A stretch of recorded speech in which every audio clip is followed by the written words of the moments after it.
We believe in the power of prayer. Now, we grew up in a praying home.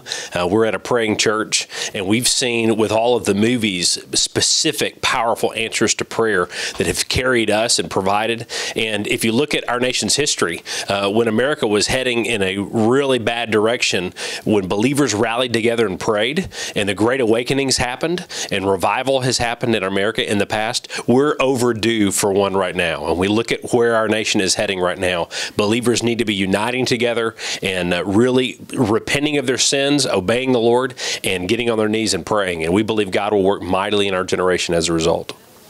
One of the concepts we'd like to share about prayer is that you and I often have a strategy for our finances, a strategy for our health, a strategy perhaps for our kids' education.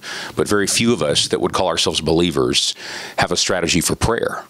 And so there's so many scriptures you can pray over your spouse, over your children, your marriage, your pastor, over maybe missionaries you support, and it's certainly for the leaders in our culture. And Scripture tells us to pray for your leaders.